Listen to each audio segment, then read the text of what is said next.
I'm just rocking to the mood. All right, everyone, welcome once again to the Faces of Business. I am your host, Damon Pistolka, and I cannot contain my excitement because I am speaking today with none other than Dr. Jean Ousler, the results queen. We're going to be talking about caveman brain. We're going to be talking about unlocking business growth potential. Dr. Jean, thanks for being here today. Oh, Damien, thank you so much. I'm super excited. I'm like already grooving to the music and I'm raising the Yeah. house. So let's get going. Love Let's this. do this. Let's do this. So, Dr. Jean, we always like to start out the show the same because we really want to understand how you got into helping people unlock their business growth potential. What was it that started out, how you started out, and then how you got here? Oh, I've always have believed in getting an outcome. And I've always believed in getting results. I was raised that way. And I was also raised that you are here to help others. We Mm-hmm. serve others. So in growing up in that mentality, uh, I have used those two things to work with lots of business owners to unlock their potential. And I think this is really the fun thing. So when I started in corporate America, I eventually created my own job, and I was doing new employee orientation. And I always wanted Mm-hmm. to learn about the new people, and then I always wanted to help them grow. And once I always could see things different from an HR point of view. I could always see things different or differently than other people could. So I was always finding the differentness for people. So if you saw it this way, I would give you a total opposite viewpoint. And I Mm-hmm. thought that was super fascinating. And people were like, I never thought of things like that. And I could define that. Like I always thought to myself, how do you define that unique ability to do it? But I can see things that other people can't to help people be much more successful.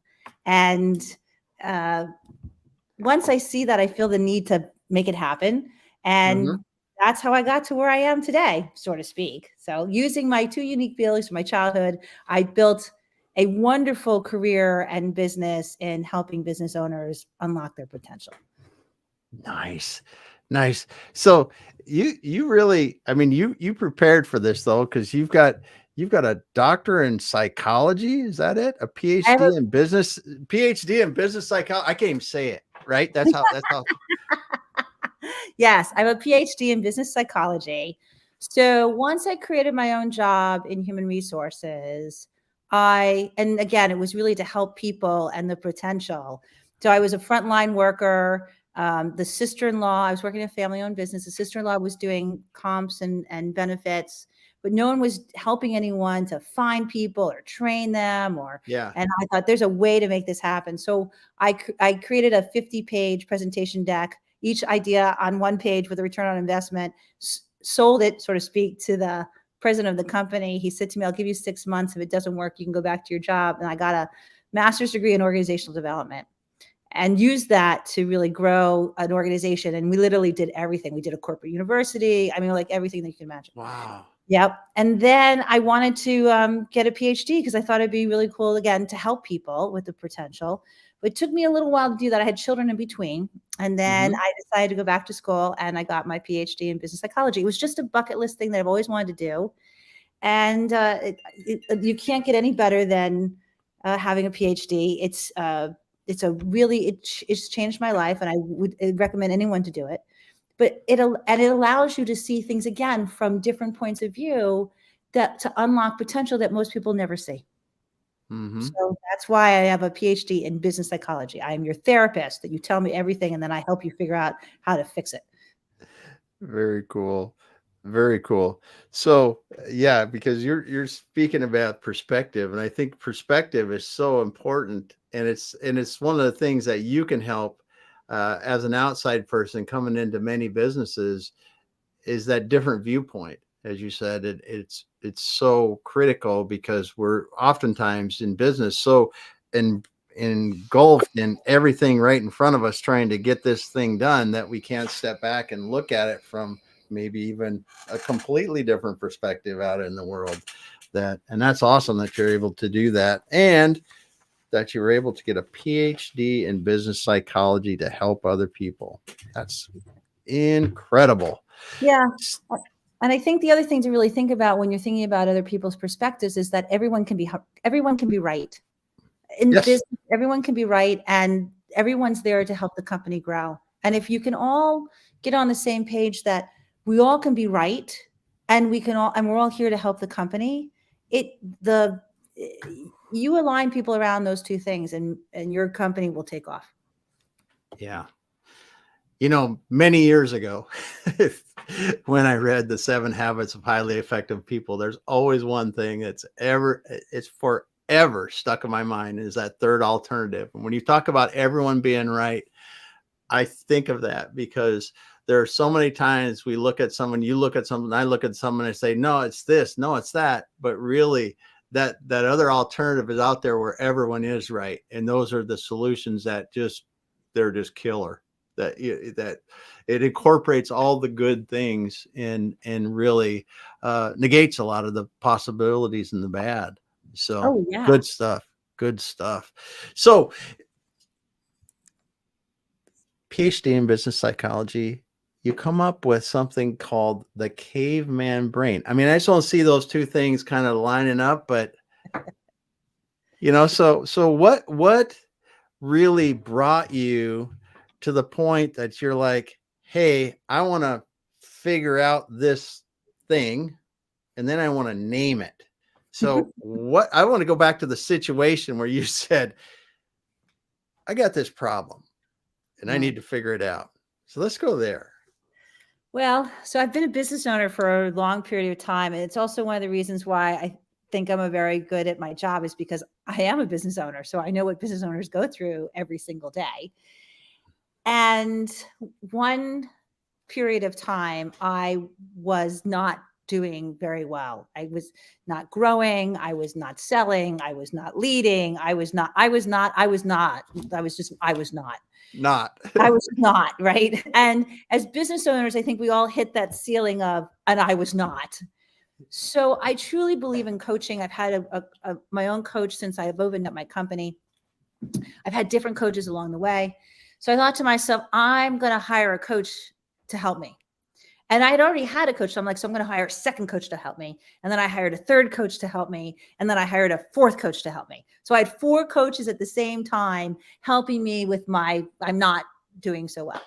One of them happened to be a Harvard business neuroscientist. And it was Dr. Bach. And Dr. Bach and I had some very interesting conversations, because he's like, there's nothing wrong with your skill set and there's nothing wrong with your tool set. The reality is that there's something wrong with your brain, and it's wrong with your mindset. And I was like, really? And he's like, yes. So we talked a lot about what's called the amygdala. And that's an almond-shaped part of your brain, sits at the back. People call it lizard brain. And it's the idea that the whole responsibility, like its whole job, is to make sure that you don't die. So it constantly scans the horizon looking for danger, only knows what it sees and what it hears. And based on that, it floods your body with chemicals to make you either fight, flight, or freeze. So I was frozen, which is why I wasn't nodding, like I was frozen. And once I learned from Dr. Bach about the amygdala and what was impacting me, and we talked about how to unlock it, because Dr. Bach has created a whole program to change behavior by changing the neurological pathways in your brain. And I thought, this is super awesome. The challenge is I can't say amygdala. I have dyslexia and I also have ADHD. So between those two things, amygdala all the time it's hard. And so I thought, I'm just going to call it the caveman brain. So I just got caveman brain. And I would go around to my family heard about caveman brain. My friends heard about caveman brain. My clients would hear about caveman brain. They would ask me about it. I would teach them what was going on, because I truly believe that what I learn, I should teach.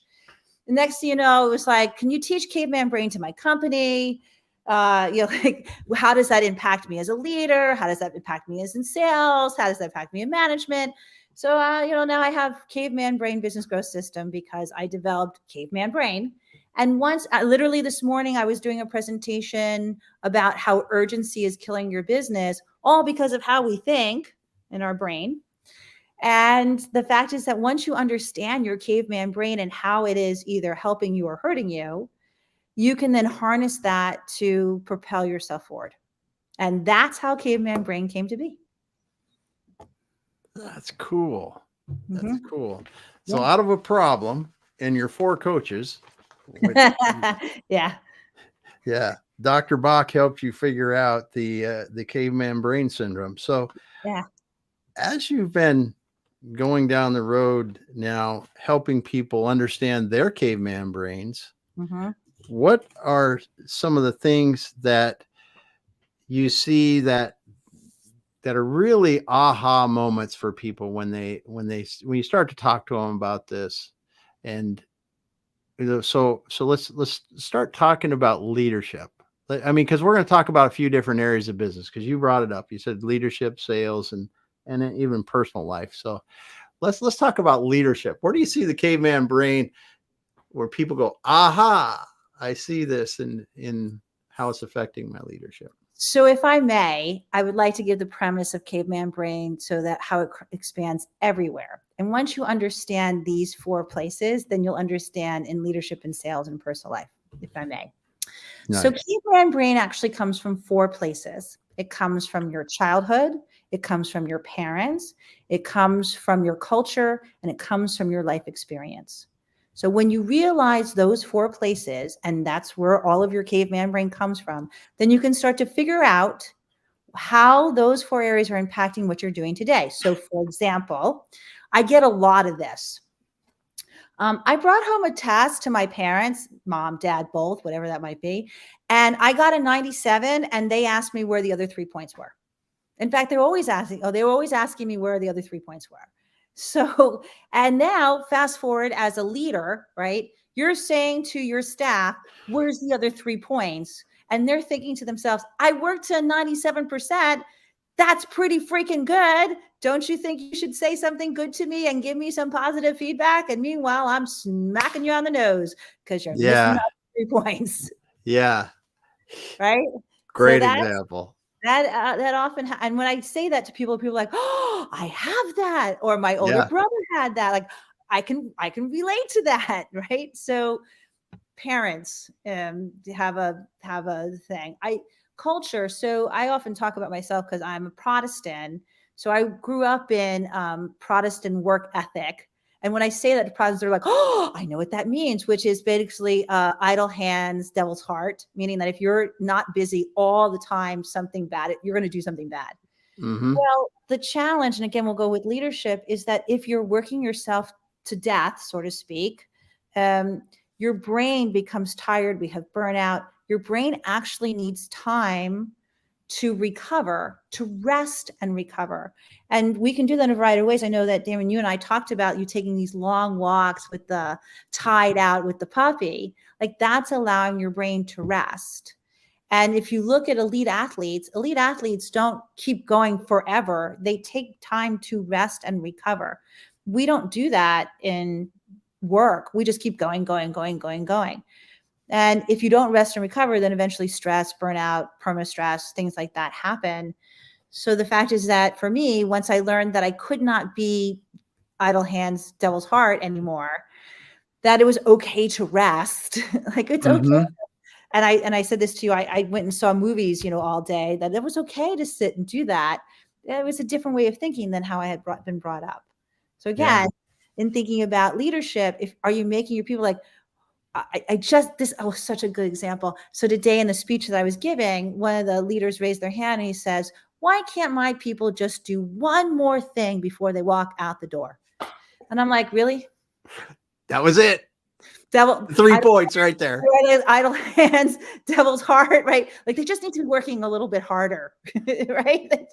Now that could be the 3 points, but it also could be like they're just not working hard enough. Like, Yeah. why Yeah. can't they work a little harder? Like, they accomplished everything. That was great, but could they just work a little harder? Okay. So Yeah. again, and if we aren't aware of caveman brain and how it shows up, because a lot of this just seems very typical in our workplace, then um, our people, we just, it holds us back from being successful. Yeah. So that's I can give you. Do you want the other two? Or you? Yes, I do. Of Yes, I course. do. It's All cool. right. So I talked about childhood. So I have a client who talks about the fact that she felt that she was fat as a kid. So, and that people bullied her as a kid around her fatness. So now when she walks into a room as a salesperson, she always feels that people are judging her and how she looks before she even opens her mouth in the sale. Hmm.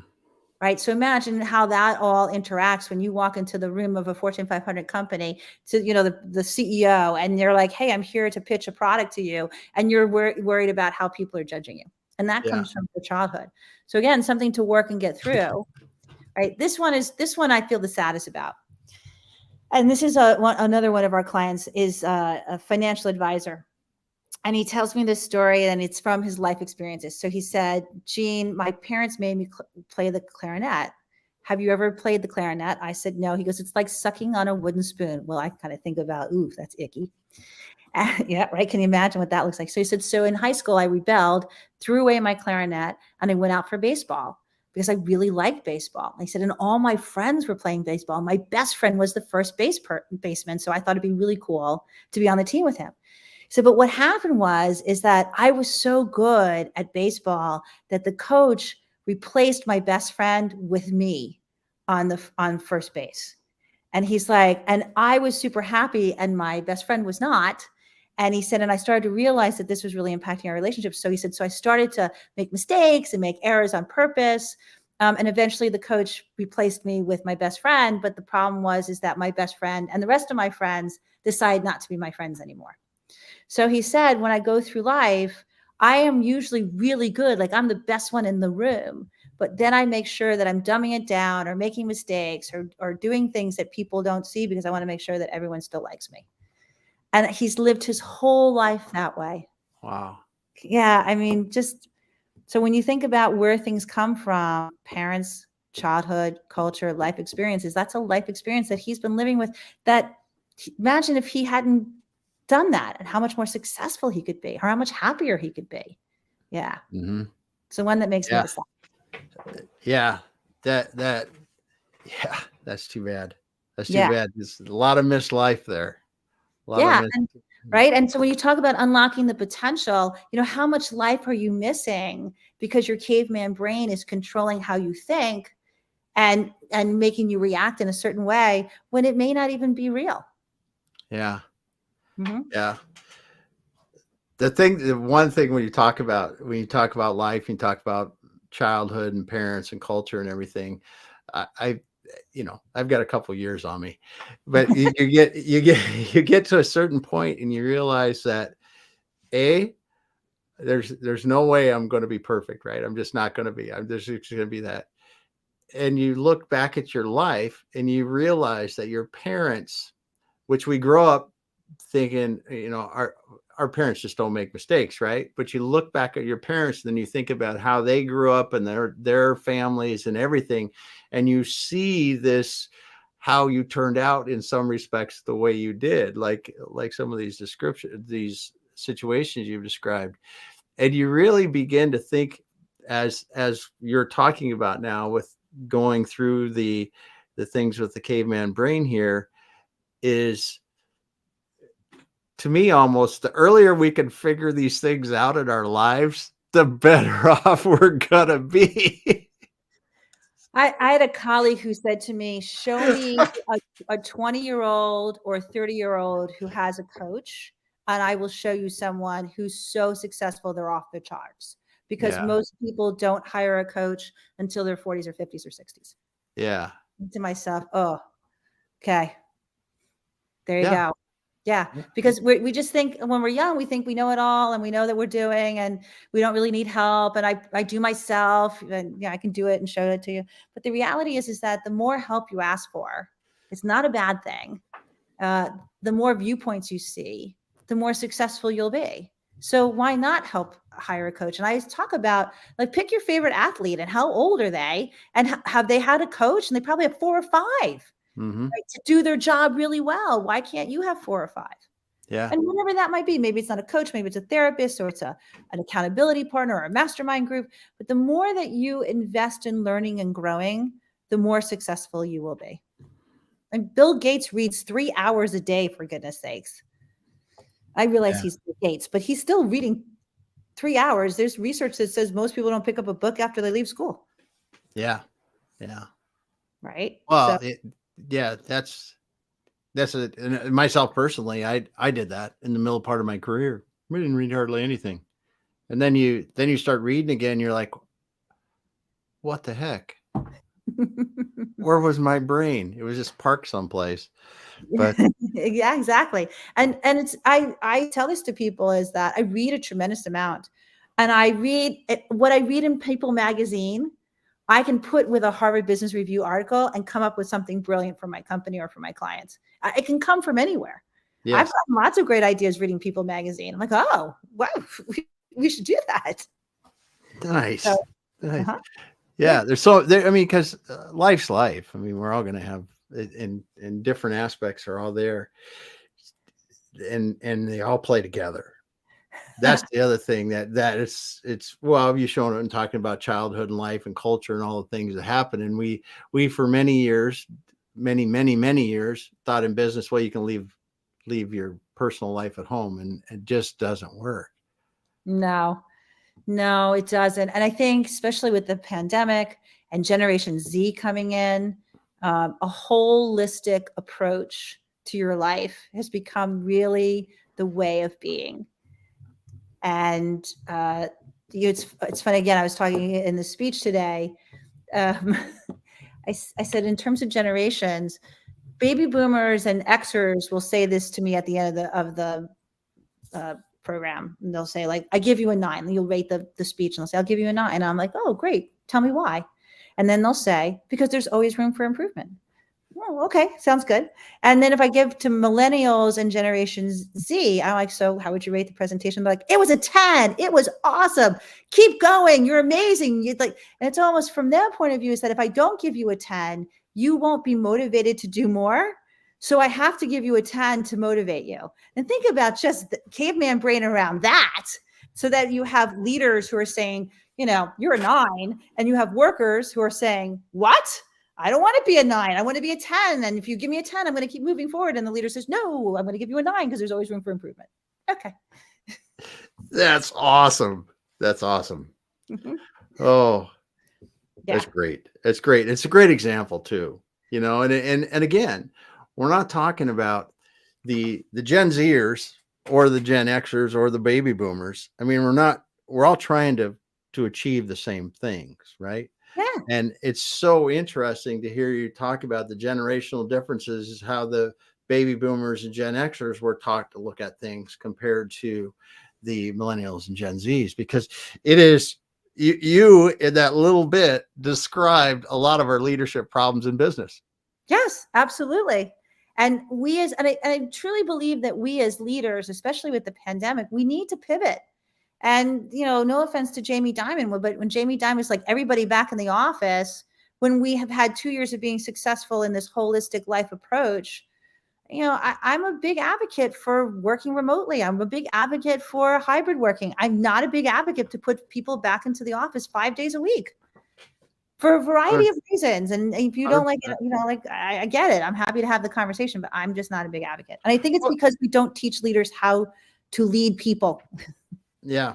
Yeah. I think there's I think you 100% with you on, yeah, there's some things you've got to be there. I mean, you can't physically do things virtually, right? And that's till we figure that out. But you hit the nail on the head, is some leaders are so antsy to go back to the way it was, when they don't realize that there were a lot of good things that we figured out. Yeah. There are a lot of good things that we figured out, because when you think about it, I think of it strategically from a business owner's perspective. If I have people that can work virtually, and I say they have to be hybrid, right? Or or it's much better if they're hybrid. Well, that's cool. They still have to be within the region of relatively close to where we're going to be, where offices are. But if you can work virtually, and I can figure out how to get that interaction with the virtual audience and the virtual people working together, get the teamwork, everything you can from the same, my goodness, it opens possibilities. Yeah, it does. Because if I can hire the best developer in the world for my SaaS company that is happy living in Cody, Wyoming, and I've hired somebody else that's in Austin, Texas, and somebody else that's in Nashville, and we all figure out how to work together, and they're happier where they live than if I need to move them to San Francisco, where they all don't get paid enough money to live like they want to. All the kind of things that you run into, that kind of thing. How much better is that for you? So I've been running a virtual company for 10 years. I've figured all of that out, and I've thought about developing a leadership program to teach people how to do that. I haven't gotten to it yet, but the fact is, Damon, you are spot on. It's just to me, and even if you like in person, I get it. This is 80%. This is not talking on the phone. This is 80%. 80% is a B. It's good enough in my B mentality. Yeah. Right. And when the pandemic happened, we're like, yeah, everyone's, reached out back to us, has finally made it up to us, because virtual, to me, is a wonderful world to live in. And hybrid, I get it. Most people want to do that. I'm good with that. But going back to work full time doesn't make any sense to me. Yeah. From financial, from a psychological, from employment, doesn't make any sense other than I have a building that I need to fill. Okay. Go do something different with the building. Yeah. Well, and honestly, when you look at, here, I live north of Seattle, right? So if someone from where I live works in downtown Seattle, I am 15 miles away from downtown Seattle. That is at least a 1-hour commute each way. That's 2 hours a day, every single day. That's 10 hours a week at a minimum, because there's going to be days it's going to be a 2-hour instead of a 1 hour. But how much fresher is your person that if they're set up right, ready to go, you've done the things leadership wise, how much better are they for you if they only do that maybe a couple times a week? Maybe it's 3 days, maybe it's 1 day, maybe they don't, every month, whatever there's right cadence, but they don't have to deal with that. Yeah. I just look at the mental toll. I did it. I had a commute up here younger in my career that was to the south side of Seattle. And it was anywhere from 1.5 hours to 2.5 hours one way, twice there and back. I would get hotel rooms just because I didn't want to do it that much. And I'm just fortunate to be able to do the hotel room thing, right? But the grind that it took on me physically and mentally, you're on Thursday and you're like, I just don't even want to think about this. I missed all my kids' stuff this week, and it's going to rain, so I know the traffic's going to be bad tonight or whatever, and we look at this and we go, we learned a wonderful thing. And I'm getting off topic and I'll stop shortly, but I just think you bring up such a good point, because we got to look at what's best for us. What's best for us. I think, and on the other part of the leadership thing is, I think there are different things that we should be worrying about if people are going to work remotely, because I think now it comes down to, is Damon a good person to be working remotely? I don't mean my character traits and the way I work and things like that. There's some things we need to check out, but don't throw it out the door. I would agree with that 100%. I'm right there. And if you want, any of your listeners want to call me up and have a conversation about it, good, bad, ugly, I'm all in. I'm all in for like pro. But I'm going to tell you, I'm going to end up being on the hybrid, full virtual all the time. Yeah. Yeah. Good stuff. Well, back to the cave. Oh yeah. I love the caveman brain. I just love I love the way the words. I love to say it. So, when you're helping companies and leaders go through this, what are some of the challenges you see across the board with self-awareness? Oh, notice my I was, so, Yeah, oh, I'm going there. oh yeah. I'm like, oh, okay. So most people are not most people are not very self-aware. Most people are living inside their head, and most people's caveman brains are making up stories about things that just aren't real. And then they're living those stories in a way that makes it real. And rather than making it about them, imagine if you made it about everybody else, how much better everything would be, because caveman brain wouldn't be obsessing about whatever we obsess about in our head that has to play what I call a hell loop. Like it just goes around and round and round and round. So we have, I always think to myself, it's very important to do all the self-assessment that you can to learn about you. And there's nothing wrong with inviting feedback. What do you think? Just because they think that you're a jerk and you think you're fabulous doesn't mean that you can't change and modify your behavior for that person and still be true to yourself. A lot of times the reason why, like we use Clifton Strength Finders, that's the assessment we love the most, because your strengths become your weaknesses. And if you don't realize that it's and self-aware around it, then you're in trouble. Which is one of the reasons why my clients love caveman brain so much, because now they get to say, that's a caveman brain. Dr. Jean, I got caveman brain. I'm caveman braining. So caveman brain has become this adjective, adverb, noun, adverb, action word, verb. So it's funny how people use it, because once they start to realize what caveman brain is and where it's showing up and how it's showing up, and they have a name to it. And what's really fascinating is my accountability partner at the time was like, you can't call it caveman brain because it's just the symptom.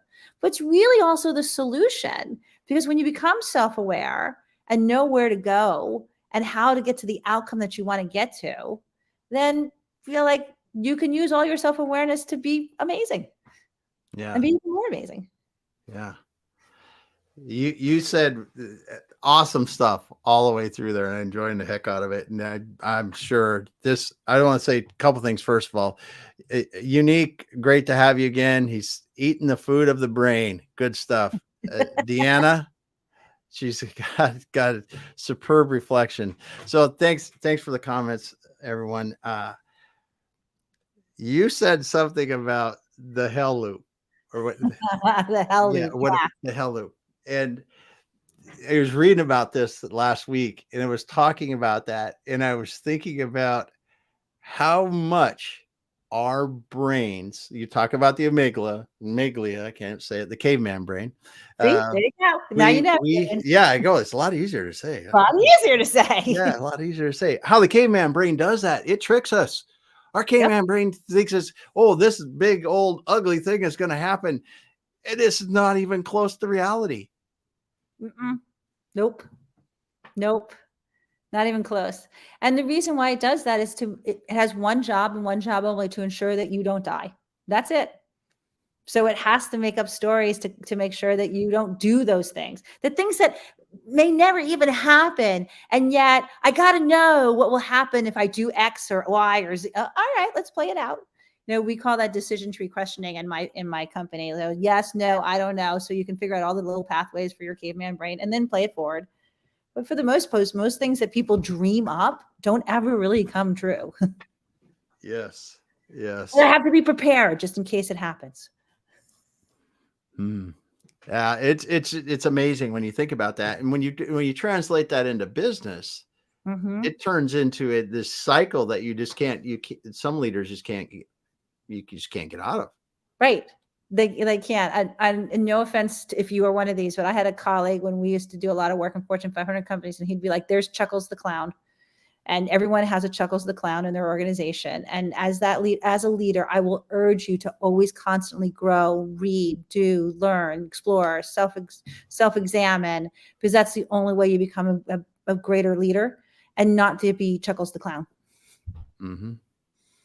Yep. Good stuff. And all of us have one. Unfortunately, all of us have a Chuckles the clown. Yes. So. I think we have Chuckles the clown in life too. Probably, but we were talking about leadership, so we are talking about leadership. I wanted to keep it on leadership. So there you go. Yes. Well, so as you're teaching people about the caveman brain, what are some of the things that you hear them come back and say about how their life changed, their business changed, Oh, things like that? well, yeah, that's the best part about my job Yeah. is the number one thing that people come back and tell me about is that they've gained so much more confidence. So they're more confident as a business developer. They're more confident as a leader. They're more confident as a business owner. And confidence translate into so many interesting things when you're more confident. That is absolutely the number one thing we hear, because caveman brain also creates a lot of fears, and one of the biggest fears, believe it or not, is fear of success. And you think, wow, that seems so odd that we all want to be so much successful, and yet we have a fear of being success, because if we are successful, all these things could happen to us. We could have more work, right? We could have people telling us that we have too much money, right? So there's a lot of things. And so for our clients, most of them don't have fear of failure or fear of missing out. They have fear of success. And when they learn how to minimize it, because you never can eliminate it, you can only minimize it, they become more confident, which then translates into more success. And they're able to Mhm. handle that success regardless of what would happen, what they're thinking about in the past. And that to me is just the most glorious thing ever. So that's the number one thing that happens when you work on your caveman brain. Nice. And that's great because as we're talking about today, and as you talk about unlocking, business growth potential, confidence is everything. Oh, yeah. Confidence is everything. And what we talked about before, the fears just chip away at that confidence, chip away at your confidence in this is the right solution for you to a potential customer. You should select us because of we're better than the other choices because of this. It just chips away at all those little things. Our team is good enough to do this. Well, maybe just chips away at all that. So that confidence is what really makes it happen. And the Awesome. other thing, Damien, that people say to us is that I've calmed the brain and the voice inside my head. So many of us have this voice inside our head that isn't always very nice to us. And when you learn about caveman brain, you can say, thank you so much, caveman brain, for giving me those thoughts, because I know you want to protect me. And notice I'm saying it out loud. So my caveman brain goes, okay. And then you say, and not but, and, because but negates everything you said beforehand. So, and we're going to do this instead. And caveman brain goes, okay. Because remember, it only knows what it sees and what it hears, and it wants to make sure that you don't die. So, like, for example, when you buy a car and it's blue, all you do is see blue cars all the time. And that's because caveman brain is reinforcing that you did the right thing. You were smart. You're not going to die because you bought a blue car. So when you talk to your brain and say to your brain, thank you for this nasty thought that you've given me, because really all you're doing is protecting me. I appreciate you. I'm going to do this instead. Caveman brain goes, okay. Because it's like whatever you want it to do, as long as you can give it the right thoughts, it will then act on that, because it only knows what it sees and what it hears. So if you watch a lot of, so it's interesting. Before I came on, the news came on, and I very rarely watch the news. I read it, but I don't watch it, and I don't watch it because it upsets me. And I think to myself, like, I was just watching just a couple minutes, because it just happened to flip on from the show and I was like, oh. And then I thought, I have to go on and meet Damien. I can't have all this negative energy bouncing around in my God, like, what are we doing? So what we consume, whether it's reading or watching or listening, is super important for your caveman brain, because if you're consuming things that are super negative, you're going to think super negatively. So Mhm. that's the other thing that the calming of that voice, the taming of that voice to make you a propeller, not a derailer, is a great thing that happens too. Well, yeah, and I mean, and in some professions, it's almost looked at positively if you're one of those warriors or one of those people that does that, and it's it's not sustainable, but it's just not the best way to be when you can't disengage from it. Yes. And so what I say to my clients, I say to them, do you want to live in the drama circle? Like, if that's what you want to do, there's nothing wrong with it. There's no good or bad. There just is. And if you want to live in the drama circle, like, that's fine. Just know that you're living in the drama circle and don't complain about it, because that's the choice you made.